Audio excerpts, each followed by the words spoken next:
रायबरेली लोकसभा चुनाव अब रोमांच से भरता जा रहा है। आपको बता दें, रायबरेली में लोकसभा चुनाव को लेकर भाजपा और कांग्रेस एडी चोटी का जोर लगा रही है। जहां प्रियंका गांधी का रायबरेली के अंदर आज तीसरा दिन था। इसी दिन नुक्कड़ सभा को भी संबोधित किया गया। बता दें कि रायबरेली और अमेठी की कमान संभाल रही प्रियंका गांधी ने आज नुक्कड़ सभाओं को संबोधित किया। भाई राहुल गांधी के पक्ष में जनता के बीच पहुंची और कई मुद्दों पर सत्ता को घेर कर कटघरे में खड़ा किया। बता दें कि रायबरेली में प्रियंका गांधी ने कई जनसभाओं को संबोधित किया। जहां बछवाड़ा के फूलवासा में आयोजित एक जनसभा में प्रियंका गांधी ने केंद्र सरकार पर जमकर निशाना साधा। उन्होंने कहा है कि जीएसटी लगने से कृषि में उपयोग होने वाले तमाम यंत्र महंगे हो गए हैं। तमाम चीजों पर प्रियंका गांधी ने भाजपा को घेरा।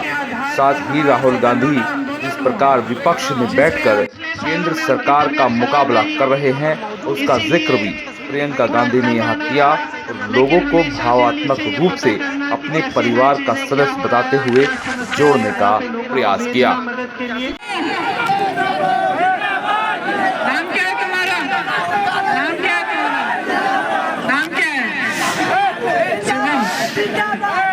याद रहेगा तो मुझे भी बोलने दो।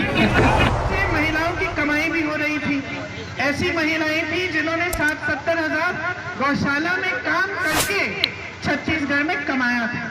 तो हमने उस समय ही कहा था कि हमारी सरकार आएगी तो हम ऐसी स्कीम लाएंगे ताकि ये जो बहुत बड़ी समस्या है आपकी, आपको रात को भी खेती में बैठना पड़ता है, सुबह पूरे दिन आप काम करते हो, फिर रात को किसी यात्राएं थी।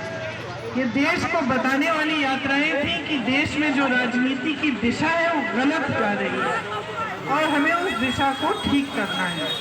जो हमारे राजनीतिक असूल हैं, जो महात्मा गांधी जी ने जिनकी नींव डाली और जिनके आधार पर हमारा स्वतंत्रता आंदोलन हुआ, जिसके पिछले सालों में उनकी तबीयत खराब रही, इसीलिए थोड़ा कम आना रहा, लेकिन हमेशा दिल्ली से ये पता करना कि कैसे हैं चीजें, क्या हो रहा है, क्या समस्या है, वहाँ पे लोगों को भेजना मदद के लिए, ये सिलसिला जारी रहा। अब माता जी ने आपके पास मेरे भाई राहुल जी को भेजा है। इस चुनाव में राहुल जी आपके उम्मीदवार हैं।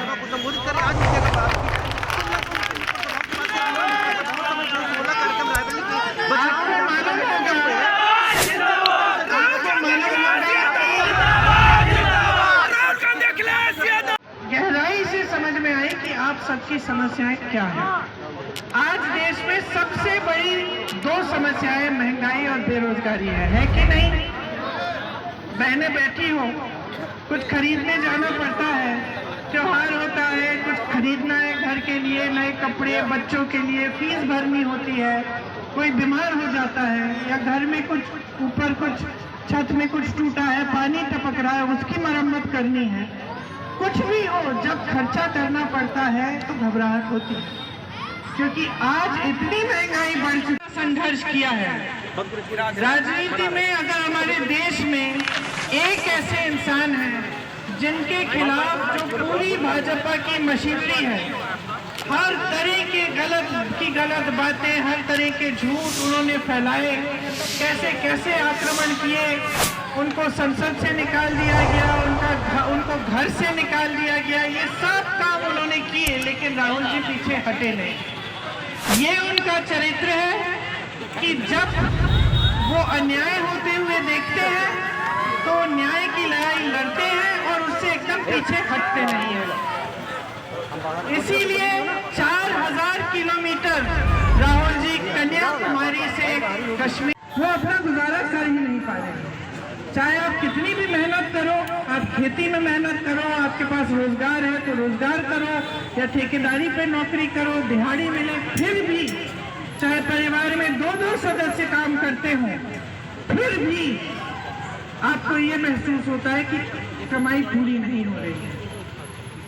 इसके आपके लिए स्कीम लाने के बजाय, आपकी मदद करने के बजाय, समर्थन करने के बजाय मोदी जी की सरकार ने क्या किया? आपको एक 5 किलो राशन का बोरा पकड़ा दिया। और वो 5 किलो राशन में वो कहते हैं कि उनको पूरी तरह से ये इनकी समझ है कि वही आपके लिए काफी होना चाहिए, लेकिन वो काफी हो नहीं रहा है कि नहीं। जब आप वो 5 किलो राशन खत्म होते हैं तो क्या होता है, आप फिर से निर्भर से आप अपना गुजारा करने की कोशिश करते हो। आज खेती कर रहे हो, खेती के सारे सामान पे जीएसटी है कि नहीं। इसका मतलब है कि जो पहले सामान एक दाम पे मिलता था आज उससे ज्यादा दाम पे मिल रहा है, तो महंगाई बहुत वहां पे भी उसका असर पड़ रहा है। तो खेती से जो पहले कमाई होती थी वो कमाई भी नहीं हो रही है। पहले आप खेतों में मजदूर भी रख पाते थे, अब आप कहते हो कि जितना हमसे हो जाए हम कर लेंगे, ज्यादा मजदूर रखेंगे तो और कम कमाई हो जाएगी। बेचारा मजदूर भी भटक रहा है काम ढूंढने के लिए, उसको भी काम नहीं मिल रहा है। देखिए, जब मैं यहाँ 2019 में जब प्रचार के लिए आई थी तो मुझे याद है कि सबसे बड़ी जो आपकी समस्या क्या थी, आवारा पशु की, है कि नहीं। फिर मैं 22 में आई, 22 में जब मैं चुनाव के प्रचार में आई तो फिर ये समस्या और बड़ी हो चुकी थी तब तक, और हमने कांग्रेस पार्टी में कहा था कि हम इस समस्या को हल करने के तरीके ढूंढेंगे, और मैंने समझाए भी थे कि छत्तीसगढ़ में उस समय हमारी सरकार थी। छत्तीसगढ़ में कांग्रेस पार्टी ने क्या किया, एक नीति निकाली कि हम गोबर खरीदेंगे, मतलब सरकार गोबर खरीदेगी जनता से। तो जब जनता को पता चला कि सरकार गोबर खरीद रही है तो कुछ ये जो आवारा पशु है उनको संभालने लगी, क्योंकि घर में रखने से उससे कमाई हो रही थी।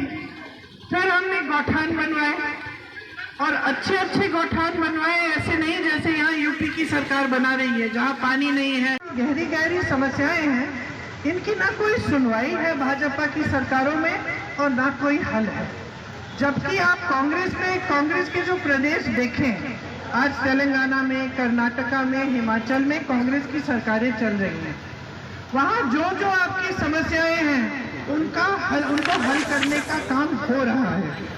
तो जैसे बेरोजगारी की बात है, भाजपा ने क्या किया, मोदी जी की सरकार ने क्या किया, तमाम बेरोजगार नौजवान हैं। आजकल आप जितनी भी मेहनत कर सकते हो, आप कमाई जितनी भी हो, आप कर्ज लें, कुछ भी करें, लेकिन अपने बच्चों को शिक्षित आप जरूर करते हैं।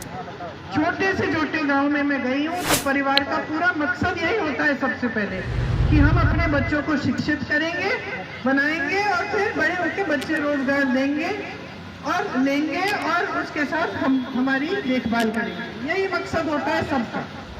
आज परिस्थितियां ये बन गई हैं, आप पढ़ाते लिखाते बड़ी मुश्किल से, क्योंकि कमाई हो नहीं रही है, महंगाई बढ़ रही है, फीस बढ़ रही है, वर्दियां सस्ती नहीं मिलती, कुछ सस्ता नहीं मिल रहा है। आप मेहनत करते हैं बच्चों को बड़ा करने के लिए, बच्चे बड़े हो जाते हैं, जब रोजगार का समय आता है तो कोई रोजगार नहीं है। रोजगार के लिए जब भर्ती की परीक्षाएं होती है तो वो पेपर लीक हो जाते हैं। तो ऐसे तमाम बच्चे हैं यूपी में।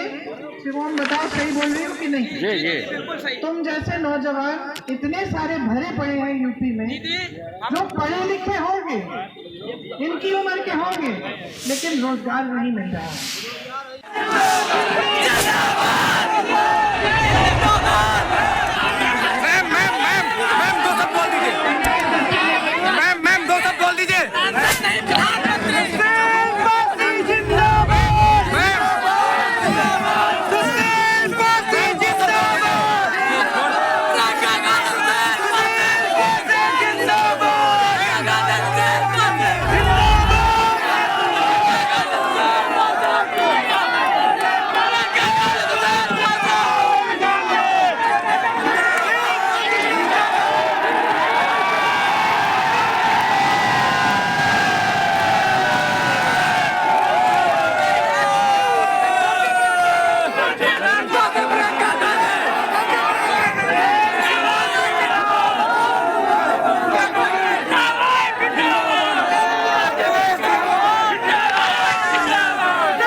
काफी मुश्किल